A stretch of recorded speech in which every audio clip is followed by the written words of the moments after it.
cosa suena ra, y la cosa suena ra. Scooby-Doo, papa. What's up, what's up, what's up, my nigga? Hey tout le monde, j'espère que vous allez bien. Moi ça va. Alors aujourd'hui on se retrouve pour une vidéo assez spéciale. Ce sera une vidéo story time et en même temps je vais faire un mukbang.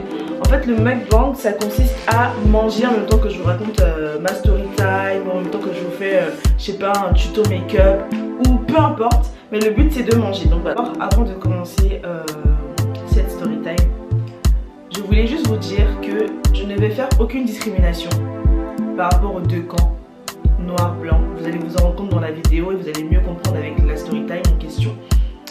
Et je voulais aussi vous confronter, vous mettre face à des situations que la femme noire peut traverser tous les jours, peut rencontrer tous les jours et vous faire comprendre qu'en fait, il y a des situations dans lesquelles elle peut se retrouver qui peut la mettre très mal à l'aise, comme peut mettre très mal à l'aise plein d'autres femmes. Mais là, en l'occurrence, dans ma story time, c'est de la femme noire qu'il s'agit. Et je voulais vous confronter à ça et vous faire comprendre en fait que c'est des choses que on vit, pas forcément au quotidien, parce que je pense pas que c'est des choses que tu peux accepter tous les jours, mais il y en a qui le font malheureusement, mais je sais pas comment ils font, mais voilà. Et voilà, je veux juste vous dire que voilà, je fais pas d'amalgame, pas de polémique, je veux pas lancer une guerre ici des clans. Je voulais juste vous mettre face à une situation que moi j'ai vécue. Je ne fais aucune discrimination, mais je parle de mon point de vue à moi. Je ne fais pas de généralité, je dis mon ressenti, ce que moi j'ai vécu et comment ça s'est passé de mon côté, comment moi je l'ai senti quand ça m'est arrivé. Cette story time s'intitule Déjà que t'es noir. Alors, pour commencer, c'est bon, hein. Hey, les amis, c'est bon. C'est trop bon. Aïe aïe aïe. Désolé. Mais c'est trop bon.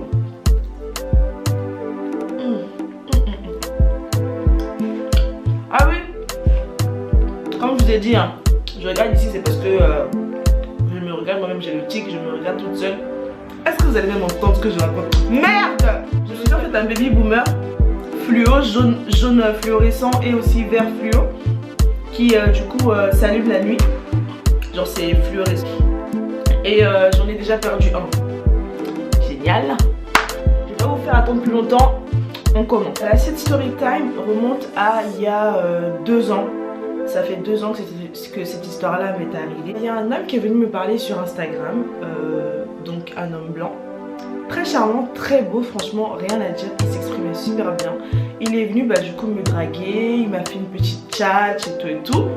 Et moi je le trouve intéressant, donc je me suis dit pourquoi pas, au cours des petites conversations qu'on a échangées, les appels téléphoniques qu'on a eu, je me suis dit pourquoi pas le voir et plus si affinité, voilà, parce que le gars franchement il m'intéressait, il était mignon.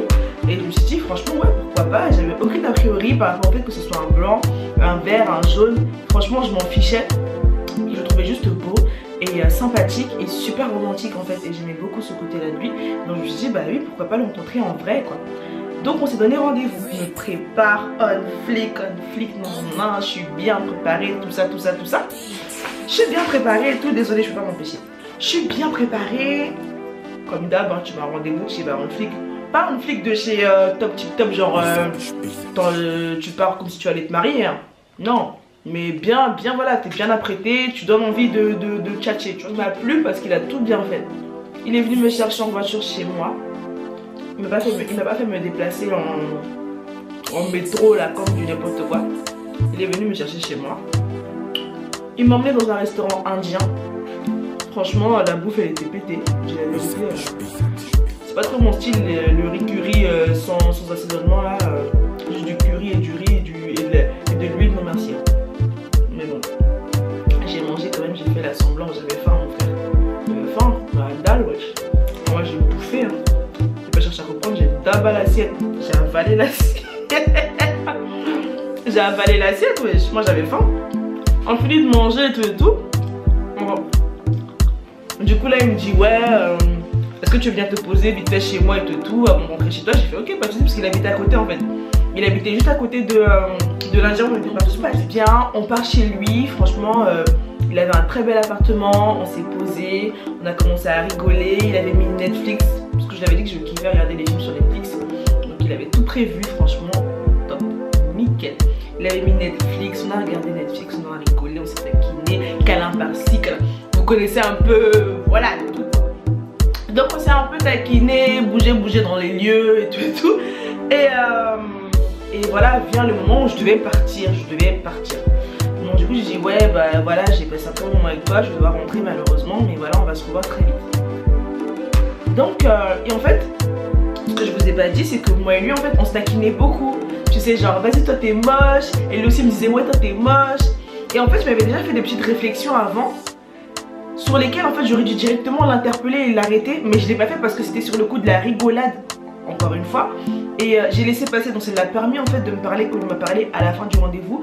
On verra ça à la fin de la vidéo. Mais je laissais beaucoup passer en fait des blagues genre vas-y toi avec ton tissage, vas-y toi avec on disait quoi, hey, et on voit même pas dans le noir.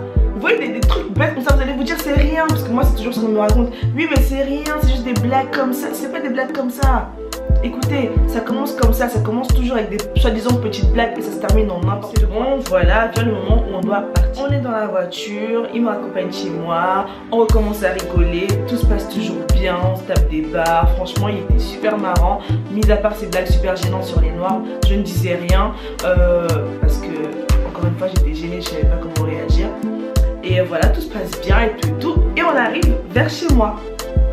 Maintenant il se gare et tout ça et tout, et vous savez, quand vous êtes en rencard avec une personne, la personne en fait c'est pas ton chauffeur. Le mec il va pas arriver devant chez toi, se garer et puis te laisser descendre et puis rentrer chez toi. Non, vous allez rester quelques instants dans la voiture histoire de parler et peut-être même avoir un bisou s'il doit avoir un bisou, et même plus, je sais pas moi. Mais en gros, vous allez pas vous laisser comme ça.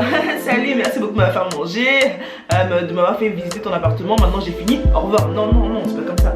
Donc du coup il m'a accompagné chez moi, il s'est garé du coup devant chez moi. Donc il vient le moment où on devait faire une sorte de débrief, entre guillemets, genre parler pour dire oui j'ai passé du bon moment avec toi, j'espère pouvoir te revoir plus tard. Si je savais ce qui allait m'arriver à ce moment-là, punaise. Mais en fait tout s'est effondré, genre tout est parti en couille.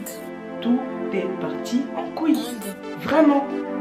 Tout s'est effondré, franchement. En fait, je m'attendais tellement pas à ce que ça m'arrive. En plus, genre quelques temps avant ça, avec mes copines, on parlait justement de ce genre de réflexion-là que des personnes blanches pouvaient faire à propos des personnes noires. Et moi, je disais toujours, moi la vie de moi, s'il y a une personne qui me parle mal, il y a une personne qui me fait des blagues sur ma couleur de peau et je lui nique sa race. Je commençais grave à m'énerver. Dès qu'on parlait de ça, j'étais en mode oui, moi si ça m'arrive et tout, et je vais m'énerver de ouf, et c'est mort. Et moi les blancs ils me parlent pas comme ça, je fais pas ci, je fais pas ça. Et je commençais grave à m'énerver, à dire oui, que moi si le jour où ça allait m'arriver, j'allais ouvrir ma bouche pour parler. Je ne savais pas ça. En fait, c'est ça le truc, c'est que les problèmes, ils ne te préviennent jamais. Le karma ne te prévient jamais. T'as fait la malade devant tes copines, maintenant ça t'arrive, t'assumes et tu fais ce que t'as dit que tu vas faire. Quand ça m'a chopé, On a commencé à parler de femmes d'ambition. De femmes ambitieuses plutôt. Et moi j'ai dit, moi je suis grave une femme ambitieuse. Si je veux là, tout de suite là, parce qu'en fait il était je crois qu'il dirigeait une entreprise, un truc comme ça. En tout cas, il était manager d'un truc. Et je sais plus trop c'était quoi, franchement, j'en ai plus rien à foutre maintenant. Je m'en fous. Mais genre, en rigolant, je lui dis, et si je veux, moi, qu'est-ce que je lui dis déjà? Ouais, un truc du genre, moi, si je veux, là, je te balaye, je prends ta place. En gros, je prends ta place dans le travail dans lequel tu fais. Genre, en gros, comme je suis une femme ambitieuse, si je veux, là, je prends ta place dans ton taf et tout. Et toi, je te mets à la poubelle, quoi. Pour rigoler. M'a répondu. Hey, le mec il me dit quoi? Il commence sa phrase en disant déjà t'es noir